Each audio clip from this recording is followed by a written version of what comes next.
At some point in our lives, we all face a moment of profound inadequacy.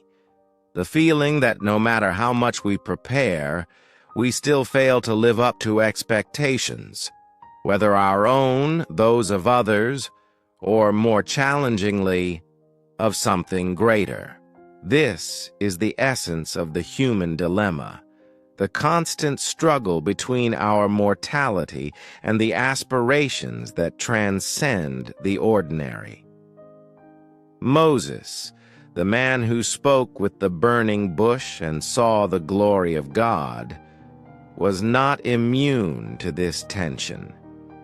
And it was in the midst of this epic journey back to Egypt to free his people that he found himself on the edge of a precipice, confronted with his own inadequacy and the wrath of his Creator. The story is familiar, but its depth often escapes us. Moses, with his wife Zipporah and their children, was on his way. The staff that would turn into a serpent, the hand that would become leprous and be healed, all of this was part of the divine arsenal to convince Pharaoh. But there was a detail, an almost imperceptible flaw, that would put not only the mission, but Moses' very life in jeopardy. The one who felt unworthy to speak with Pharaoh, who hesitated and was reluctant, now faced the threat of a God who moves in mystery and demands total obedience. The sun was already setting, painting the desert, with shades of orange and purple. The silence of the night began to fall, and the caravan, simple and tired, looked for a place to rest. It was a journey of hope, but also of monumental responsibility. Moses felt the weight of the world on his shoulders. The promise to Abraham, the slavery of his people, the mission entrusted to him. He, the stutterer, the hesitant one, was now the bearer of God's word. And in the midst of this grandeur, he made a mistake that seemed small, almost insignificant in human eyes, but for the divine was a crack in the foundation of its covenant. Moses' son Gershom had not been circumcised. Circumcision was not just a ritual, it was the visible and indelible sign of God's covenant with Abraham and his descendants. It was the mark that separated the chosen people from all other nations. It was an affirmation of faith, of belonging, of a commitment that transcends logic and convenience. Moses, the leader, the prophet, the chosen one, had failed to fulfill the first and most fundamental commandment of his faith. He had allowed familiarity, the comfortable life in Midian, or perhaps a banal oversight, to corrupt the sanctity of that pact. And then, in the darkness of that desert night, the presence of God manifested itself in a terrifying way. Not in fire, not in an earthquake, but as a relentless and deadly force. Moses' life was about to be cut short. The one who would be the liberator was about to be consumed. The one who had hidden behind a rock to not see the face of God was about to meet his end at the hands of the one who had called him. The scene is one of silent and absolute terror. God's wrath did not manifest with lightning and thunder, but with a deadly quiet, a weight that suffocated life, that squeezed Moses' chest until he could barely breathe. But in the midst of this darkness, the light of feminine sensitivity shone. Zipporah, the woman who lived in the shadow of her husband and her God, acted with a speed and determination that Moses, in his stupor, would never have had. She took a sharp stone, used it to circumcise her son, and with the foreskin touched Moses' feet. The words she uttered, "Surely you are a bridegroom of blood to me," are an echo of desperation, of sacrifice, and of a deep understanding of the seriousness of that moment. She knew somehow that the blood spilled was the only way to appease the divine wrath, to fulfill the law that her husband had neglected. She became the bridge between human failure and divine grace, between imminent death and renewed life. What does this story reveal about God and about ourselves? It shows us that obedience is not an option, but a condition for a relationship with the sacred. It teaches us that even the greatest leaders and the most faithful followers are not above the laws that govern the divine covenant. Moses, on his journey to free his people, first needed to be freed from his own complacency.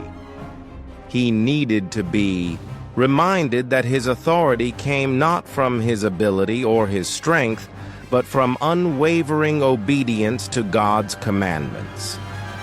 This story is not about a vengeful and capricious God, but about a God of absolute holiness, a holiness that cannot coexist with disobedience, even for an instant.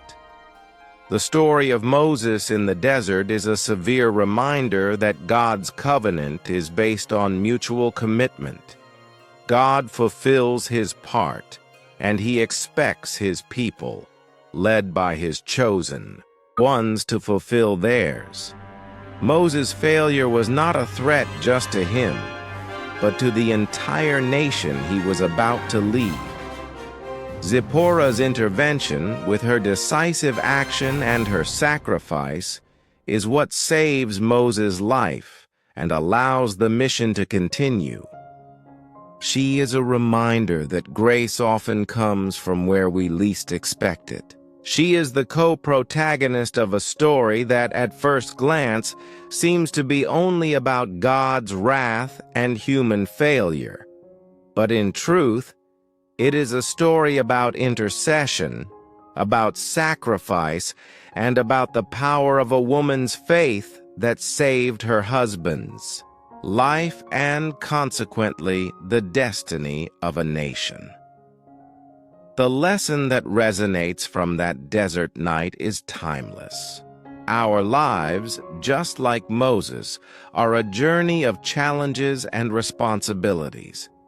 We are called to live according to values that transcend our own well-being, to honor the promises we make, and to remain faithful to our convictions, even when the world around us tempts us to give in to convenience.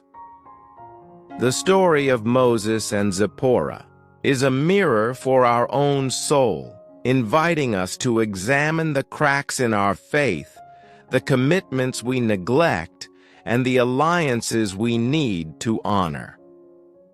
Holiness, as Zipporah understood it at that crucial moment, is something that demands a price, a sacrifice. It is not something that can be negotiated or postponed. And it was only through blood, shed in an act of obedience and desperation, that Moses' life was spared. His journey to Egypt was not just a political or military mission. It was a spiritual journey, a test of his faith and his dignity. And it was only by going through this trial by fire that he became truly fit to lead God's people to the promised land.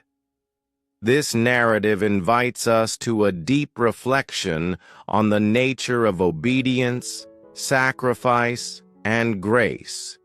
It shows us that the path to the sacred is narrow and demanding, and that even the most chosen among us need to be purified of their complacency. The story of Moses in the desert is not a horror story, but a story of radical love. the love of a God who demands the best of us, and the love of a woman who, through her decisive action, shows us the way to redemption. This is a story that echoes in our own journey, a reminder that life, in its deepest essence, is a series of tests, of choices, of moments when we are invited to be more than we are. And just like Moses, on his journey toward the promised land, we are also called to purify ourselves, to humble ourselves, and to submit to a will that is greater than our own. God's wrath at that moment was not an end in itself, but a means to a greater purpose, to purify Moses' heart so that he could be the leader his people needed. And just like the foreskin of his son, our ego, our complacency, and our pride also need to be circumcised so that we can fulfill the purpose for which we were created. Life, after all, is a journey of sacrifice, and it is only through submission to God's will that we find true freedom and true redemption.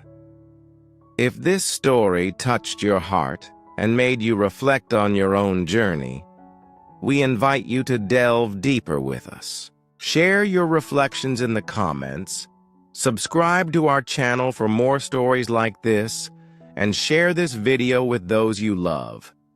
Together, let's explore the depths of faith and the meaning of a life worth living.